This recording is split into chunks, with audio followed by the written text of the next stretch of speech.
دعا ہے کہ رب ذوالجلال ہماری آج کی اس مختصر سی تقریب سعید کو اپنی بارگاہ خداوندی میں قبول و منظور فرمائے، آمین۔ اور قبول و منظور فرماتے ہوئے رب ذوالجلال اسے ہمارے لیے زندگی و نجات کا ذریعہ بنے۔ سید ابوالبرکات شاہ صاحب رحمۃ اللہ علیہ، جن کا مزار پرانوار قربت پاک داتا صاحب کے قدموں میں آپ حدیث شریف کا درس دے رہے تھے، اور دوران درس بچوں کو سبق پڑھا رہے تھے حدیث کا، دورہ حدیث دوران لیکچر دوران درس ایک آدمی تھا، دکھنے میں دیہاتی تھا اور گجر ٹائپ بھائی تھے وہ، تو ہمارے اساتذہ کرام نے ہمیں بتایا کہ وہ سید صاحب کے پاس تشریف لائے، اور چونکہ درس ہو رہا تھا تو وہ بیٹھ گئے، اور جب مکمل ہوا کلاس ختم ہوئی تو انہوں نے سید صاحب رحمۃ اللہ علیہ سے ملاقات کی۔ ان کے ہاں کوئی پروگرام تھا، پروگرام کی وہ دعوت دینے کے لیے سید صاحب کو وہ حاضر ہوئے تھے۔ تو آپ جب جانے لگے تو سید ابوالبرکات شاہ صاحب رحمۃ اللہ علیہ، جو کہ ایک دیہاتی آدمی تھا اور بڑی عام سا اس میں ایک دھوتی اور ایک کرتا پہنا ہوا تھا، تو سید صاحب اس کو باقاعدہ دروازے تک چھوڑنے بھی آئے اور اس کے ہاتھوں کو دستبوسی بھی کی۔ طلباء کہتے ہیں استاد محترم، ہم نے بڑے بڑے مفتیان پاکستان کو آپ کے سامنے جانے کا مستعد کرتے ہوئے دیکھا اور آپ کی دستبوسی کرتے دیکھا، لیکن آپ نے عام آدمی کی دستبوسی کی، تو اس میں کیا حکمت کی بات کیا؟ آپ فرماتے ہیں مجھے اپنے علاقے میں محفل میلاد مصطفیٰ کی دعوت دینے کے لیے آیا تھا، یعنی کہ اب میں جو حضور کی شان بیان کروں گا، حضور کا ذکر بیان کروں گا، وہ اس کے توسل سے کروں گا، وہ اس کی وجہ سے کروں گا۔ تو جہاں پہ رب ذوالجلال بانیان محافل کو اس کا اجر عطا فرمائے گا، جہاں پہ رب ذوالجلال مجھ کو اس بارگاہ رسالت میں اپنی حاضری عرض کرنے کا اجر عطا فرمائے گا، وہاں پہ رب ذوالجلال اس درمیان میں جو وسیلہ بنا جس نے اس کو مجھے بلانے آیا ہے اور مجھ سے ٹائم لینے آیا ہے، رب ذوالجلال اس کو ہم سے زیادہ اجر عطا فرمائے۔ اور خلیفہ ہارون رشید کو کہ کچھ مختلف خرابیاں قدرت کے اندر، لیکن جو بات میں صرف آپ سے یہ کہنا چاہ رہا ہوں کہ اس کی والدہ دنیا سے چلی گئی، اس کی والدہ دنیا سے چلی گئی تو اس نے بڑا اہتمام و احترام کیا، جس طرح کے صاحب حیثیت لوگ مشورات کرتے ہیں، اور جس طرح ہمارے یہاں بھی عام رواج پایا جاتا ہے کہ زندہ کو ہی پوچھتے اور جو مر جاتا ہے تو پھر اس کے اصالہ ثواب کے لیے کرنا چاہیے، ضرور کرنا چاہیے، لیکن زندہ کو ہی پوچھنے کے پھر اس کے بعد اس کی قبر میں چادریں اور پھولوں کے نقشے سے چادریں چڑھانا علمی ہے ہماری قوم کا۔ مختصر یہ کہ اس کی ماں دنیا سے چلی گئی اور اس نے اس کے لیے اصالہ ثواب کا اہتمام کروایا، تو کوئی 10 قرآن پاک لینے کا جو وہ لے کے آتا ہے، 10 قرآن پاک کی تلاوت کر کے لے کے آتا ہے، کوئی 20 کی کوئی 30 کی، اب جس کا خلیفہ سے جیسا تعلق ہے وہ اس تعلق کی بنیاد پہ لے کے آتا ہے۔ ایک جو اس کا سب سے قریبی دوست تھا، سب سے قریبی جو اس کا دوست تھا، تو جب اس کی باری آئی تو وہ کہتا ہے میں تو صرف بسم اللہ الرحمن الرحیم پڑھ کے لے کے آیا، اور خلیفہ میں تو بسم اللہ کی پوری کا جو ثواب ہے وہ اپنی تیری والدہ کو نہیں کرتا، مثال نہیں کرتا، بلکہ بسم اللہ کے نیچے بے کے نیچے جو نقطہ ہے نا، اس نقطے کا جو میں ثواب ہے وہ تیری والدہ ماجدہ کی روح کو کرتا ہوں۔ خیر وقت گزرا، رات ہوئی، خلیفہ کو اس کی ماں خواب میں ملی، کہتا ماں جی میں نے آپ کے لیے، آپ کے سالے ثواب کے لیے، آپ کے روح پرشکر کے درجات کی بلندی کے لیے میں نے بڑا اہتمام کیا ہے، تو کوئی آپ تک کچھ پہنچا بھی ہے نہیں یا نہیں پہنچا؟ تو اس کی ماں کہتی ہے بیٹا اور تو مجھے کسی کا نہیں علم کہ پہنچا ہے یا نہیں پہنچا، لیکن وہ جو تیرا سب سے قریبی دوست ہے نا، اور جو بسم اللہ الرحمن الرحیم پڑھ کے لے کے آیا تھا اور بسم اللہ اللہ کی پوری کا نہیں بلکہ بسم اللہ کی با کے نیچے جو نقطہ ہے جو وہ نقطے کا جو ثواب اس نے میری روح پرفتون کو دیا تھا رب ذوالجلال نے وہ مجھ تک ضرور پہنچا دیا. بات اس لیے کہی ہے کہ دکھنے میں اب یہ آپ کے قلوب و ذہان میں ہوگا کہ شاید ہم تعداد میں تھوڑے ہیں, محفل پاک ہے لیکن تعداد میں تھوڑے ہوں لیکن ہو اخلاص والے تو وہ بھی کروڑوں پر سبقت رکھتے ہیں. اخلاص والا ایک ہو تو وہ پھر ہزاروں پر اپنی برتری ثابت رکھتے ہیں. جو آیت کریمہ میں نے آپ کے سامنے تلاوت کی, رب ذوالجلال ارشاد فرماتا ہے اے محبوب یاد کیجئے وہ وقت جب آپ کے رب نے تمام انبیاء سے عہد لیا. اس مقام پر نبیین جمع ہے. وَإِذْ أَخَذَ اللَّهُ مِيثَاقَ النَّبِيِّينَ, نبیین جمع ہے, اس پر الف اور لام ہے. اسی طرح الحمدللہ رب العالمین, ادھر بھی عالمین ہے, عالم نہیں ہے عالمین ہے, اس مقام پر بھی الف اور لام ہے اور یہ جمع ہے. اسی طرح وما ارسلناک الا رحمۃ للعالمین, اس مقام پر بھی عالمین جمع ہے, اس پر الف اور لام ہے. تو اس مقام پر نبیین جمع ہے. فرمایا محبوب یاد کیجئے وہ وقت جب اب آپ کے رب نے تمام انبیاء سے عہد و پیمان لیا. اور صاحب علم حضرات جانتے ہیں کہ جب کسی لفظ کے اوپر الف اور لام کا اضافہ ہو جائے تو وہ اپنے دامن میں استغراق رکھتا ہے. فرمایا محبوب یاد کیجئے وہ وقت جب آپ کے رب نے تمام انبیاء سے عہد و پیمان لیا. تمام نبیوں سے. یا اللہ کس بات کا؟ فرمایا جب میں تمہیں کتاب و حکمت عطا کروں, جب میں تمہیں علم سے سرفراز کروں, جب میں تمہیں نبوت اور رسالت عطا کروں, جب میں تمہیں زندگی کا نصب و لین عطا کر دوں, جب میں تمہیں ہدایت راہ ہدایت عطا کروں, جب میں تمہیں نصب و لین اور نصب و لین حیات عطا کر دوں, ایسی حالت میں کیا ہوں. ثم جاءکم, گفتگو مشکل نہیں ہے, جو بات میں آپ سے عرض کرنا چاہتا ہوں توجہ رکھیں. ثم جاءکم, پھر تشریف فرما ہو. کون؟ وہ عظمتوں والا رسول, وہ شانوں والا رسول کہ جس کی شان یہ ہے کہ نبوت تمہاری ہی ہو لیکن دوران نبوت وہ تشریف فرما ہو جائے. ثم جاءکم, پھر تشریف فرما ہو وہ عظمتوں والا رسول, وہ شانوں والا رسول کہ جس کی شان یہ ہے تمہاری نبوت کو بھی سچا بتلائے, تمہاری رسالت کو بھی سچا بتلائے, تم پر نازل کی گئی الہامی کتابوں کو بھی سچا بتلائے, تمہارے حلال اور حرام نظریے کی بھی تصدیق کرے, تمہارے نبی ہونے کی بھی تصدیق کرے, تمہارے رسول ہونے کی بھی تصدیق کرے. جب وہ تشریف فرما ہو اے نبیوں پھر تمہاری ڈیوٹی کیا ہے؟ لَتُؤْمِنُنَّ بِهِ وَلَا تَنْصُرُنَّ, ضرور تم اس پر ایمان لے کے آنا.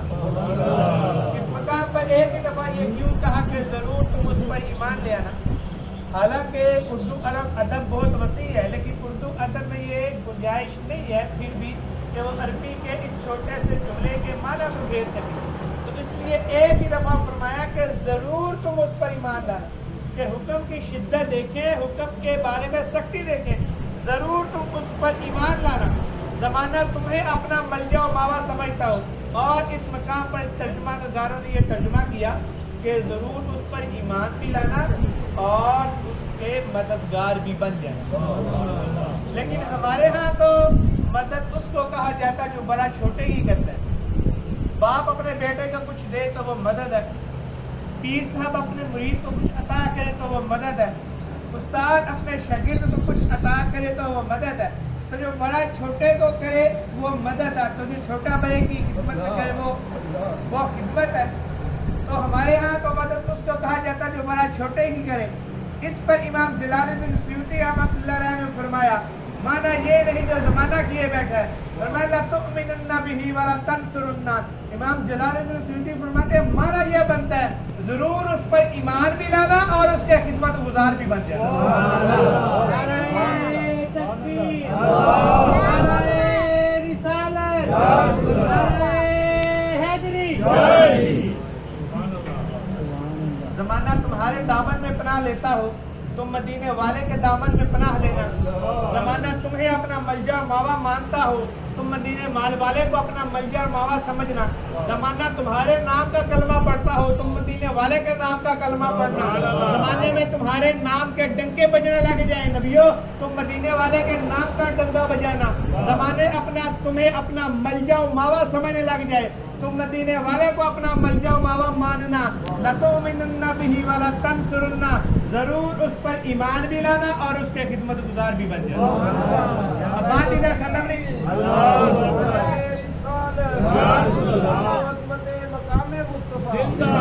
بات ادھر ختم نہیں ہوئی، آگے رب ذوالجلال پھر ارشاد فرماتا ہے، بات ختم نہیں ہوئی۔ رب فرماتا ہے جو ڈیوٹی میں نے تمہارے کندھوں پہ لگائی ہے اس کو قبول کرتے ہو؟ قبول کرتے ہو اس کو؟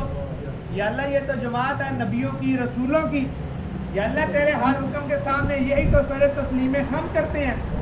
حضرت آدم سے لے کے حضرت عیسیٰ تک بولے یا اللہ جو تیری عطا ہوئی ہم نے کشکول طلب میں سمیٹ لیا، یا اللہ تیرے ہر حکم کو مان لیا۔ ہم نے تو سمجھا تھا کہ انبیاء کی ڈیوٹی ہے سیدھے راستے پہ چلائیں، صراط مستقیم پر چلائیں، سچائی کے راستے کی جو کہ ایڈورٹائزنگ کریں، سچائی کے راستے کی تبلیغ کریں، لوگوں کو اچھے کاموں پر لگائیں، نماز کا حکم دے، روزے کا حکم دے، زکوٰۃ ادا کرنے کا حکم دے، حج کرنے کا حکم دے۔ رب فرماتا ہے یہ تمہارا تمام زندگی کا تمام نصب العین ایک طرف، محمد عربی کی غلامی کی ڈیوٹی ان سب سے باری ہے جو میں نے تیرے کندھوں پہ۔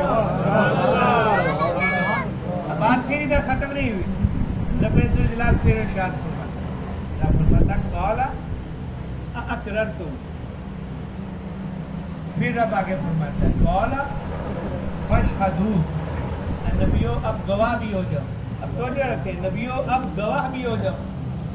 یا اللہ ہمارے ہاں تو گواہیاں ادھر لی جاتی ہیں کہ جہاں پہ کسی کے بات سے پھر جانے کا اندیشہ ہو، یا اللہ ہم تو ادھر گواہی طلب ہی نہیں کرتے کہ ہم جانتے اس کا خانوادہ بڑا اعلیٰ ہے، یہ گردن تو کٹوا سکتا ہے لیکن دی گئی زبان سے پھر نہیں سکتا۔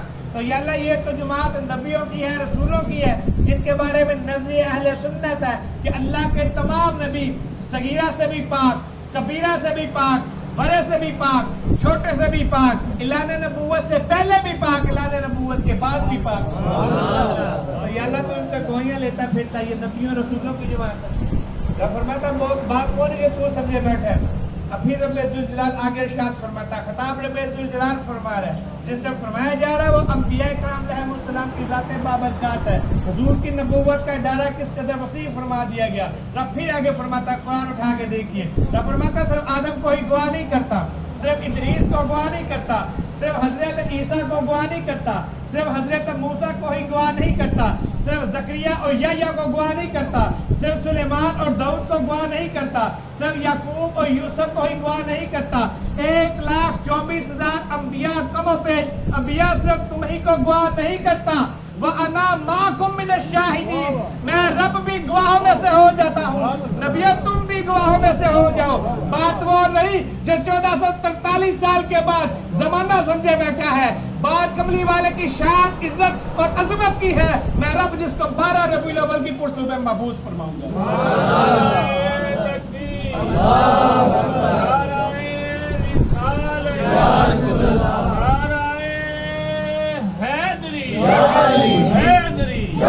اور پھر اس آیت کریمہ پر جو کلام شیخ محقق نے کیا، شیخ محقق علی الاطلاق بالاتفاق شیخ عبدالحق محسن دہلوی، فرمایا میں مدینہ میں تھا، مجھے ایک رات آقا کونین نے خواب میں اپنی زیارت عطا فرمائی۔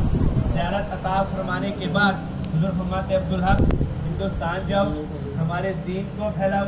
میں نے عرض کیا یا رسول اللہ ادھر روز آپ کے در پر حاضر ہوتا ہے یہ غلام آپ کا۔ فرمایا عبدالحق ہندوستان جاؤ، ہمارا تم سے یہ وعدہ ہے کہ ہم ہر روز رات خواب میں تمہیں اپنی زیارت عطا کریں گے۔ ہر روز رات عبدالحق کا سینہ مدینہ بن جاتا تھا، مدینہ منورہ کی حضور پیش کیا کرتا تھا۔ ہر روز رات خواب میں آقا کونین کی زیارت عبدالحق محسن کو عطا ہوتی تھی۔ یہ وہ عبدالحق محسن دہلوی کہتے ہیں، اس آیت کریمہ پر کلام کرتے ہوئے کہتے پس نبی الانبیاء است بظاہر گردد ایمانا بروز حشر کہ جمیع انبیاء تحت لوائے زیباشر، کہ اگر اس آیت کریمہ نے ثابت کر دیا کہ حضرت آدم علیہ السلام سے لے کر حضرت عیسیٰ علیہ السلام تک تمام نبی اور ان نبیوں کی تمام امتیں آقا کونین کی امت بنا دی گئی ہیں، اور کہتے ہیں اس کا اطلاق روز محشر ہوگا جب حضرت آدم علیہ السلام سے لے کر حضرت عیسیٰ علیہ السلام تک تمام نبی ان کی تمام امتیں آمنہ کے لال کے جھنڈے کے نیچے پناہ لینے پر مجبور کر دیے۔ میں ایک بات عرض کروں کہ سبحان اللہ کہتا ہوں جی آواز میں، لواء الحمد ہوگا کس کے ہاتھ میں؟ لواء الحمد ہوگا کس کے ہاتھ میں؟ میں علم کا شہر ہوں، علی اس کا دروازہ ہے۔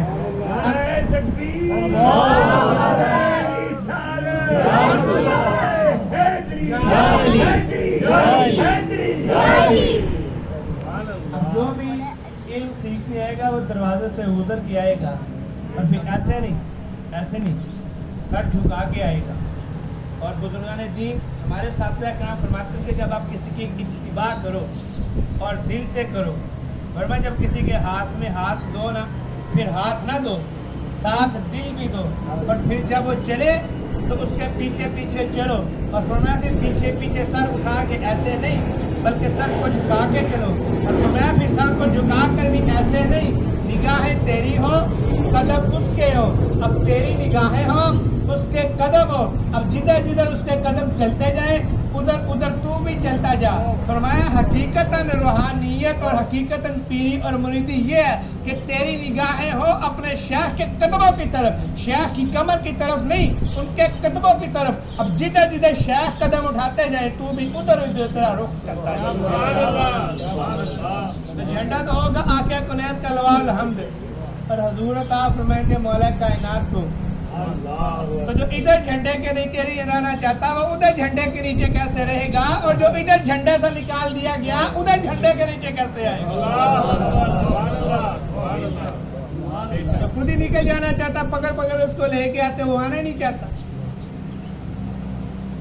فرماتے ہیں اور پھر اسی آیت کریمہ پر جو کلام انوار محمدی دینیت واحد دینیا میں امام تقی الدین سبکی نے کیا، کہتے فتکون نبوته ورسالته عامہ لجمیع الخلق من زمان آدم الى یوم القیامہ۔ کہتے اس آیت کریمہ نے یہ ثابت کر دیا کہ آمنہ کے لال کی نبوت کسی ایک خطے کے لیے نہیں، کسی ایک قوم کے لیے نہیں، یہ حدود و قیود سے آشنا نہیں ہے، یہ تو سارے زمانے کے اوپر حاوی ہو گیا ہے۔ کچھ لوگ علمی کی بنیاد پر یا جوش خطابت میں یہ کہہ جاتے ہیں کہ قیامت تک آقا کونین صلی اللہ علیہ وسلم کی عظمت بلند رہے گی، حضور کا جھنڈا بلند رہے گا، تو صرف قیامت تک رہے گا یا قیامت کے بعد بھی رہے گا؟ تو حضور کی قدموں سے ہماری شفاعت ہونی ہے۔ یہ کچھ علمی کی بنیاد پر کچھ ہمارے خطابات ایسی بات کہہ دیتے ہیں۔ اب یہ جو اتنی میں نے یہ آیت کریمہ جس کے مقصد کے لیے میں نے آپ کے سامنے یہ تلاوت کی، روایتی باتوں سے ہٹ کر، اب آپ یہاں بیٹھے ہیں، میں آپ کے سامنے حاضر ہوں، اب جیسے آپ یہاں بیٹھے ہیں، جیسے میں آپ کے سامنے حاضر ہوں، ایسے ہی صحابہ کرام بھی بیٹھے تھے۔ آپ میلاد کی محفل سجا کے بیٹھے ہیں، صحابہ کرام بھی میلاد کی محفل سجا کے بیٹھے تھے۔ اب حدیث کے راوی کتنے ہیں؟ اس حدیث کی سند میں پنجتن کے نام پہ 5 راوی ہیں۔ سبار عبداللہ عن نبی نعامہ وعن نبی عثمان النہدی وعن نبی سعید الخدری وعن نبی ابن عباس، پنجتن کے نام کے 5 راوی۔ اور یہ سعید ابن خدری وہ ہیں کہ جو کہ کربلا کے اندر جب یہ یزید پلید کے ظلم سے جب وہ ہو چکا تو یہ اہل بیت اطہار کا مقدس اور پاکیزہ قافلہ جو واپس لے کے آیا تھا اور اس نے خدمت انجام کی جو کہ دینے کی غرض سے اپنی بخشش کا جو سامان کیا تھا، تو کہتے ہیں آقا کونین صلی اللہ علیہ وسلم مسجد نبوی میں صحابہ کرام رضوان اللہ مجمعین تشریف فرمائے، مسجد نبوی کے اندر صحابہ تشریف فرمائے اور آمنہ کے لال کی جلوہ گری ہوتی ہے، اس پر اعلیٰ حضرت عظیم البرکت مجدد دین و ملت اشیاء احمد رضا خان فاضل بریلوی آپ اس کی منظر کشی کرتے ہیں، کہتے کاش، اپنے آپ سے کہتے کاش ہم بھی وہاں ہوتے پر کریں کیا؟ نصیبی میں تو یہی نامرادی کے دن لکھے تھے، بچا جو ان کے تلووں کا دھون، آمینہ کے لال کا، بچا جو ان کے تلووں کا دھون، بنا وہ جنت کا رنگ روغن، وہ جنہوں نے دلہا کی پائی اترن، وہ پھول گلزار نور کے تھے، وہی تو اب تک چمک رہا ہے، وہی تو اب تک چپک رہا ہے، وہی تو اب تک چھلک رہا ہے، نہانے میں جو گرا تھا پانی کٹورے تاروں نے بھر لیا ہے، اتار کے ان کے رخ کا صدقہ نور کا یہ بٹ رہا تھا بارہ کہ چاند سورج مچل مچل کر حسن کی خیرات مانگ رہے تھے۔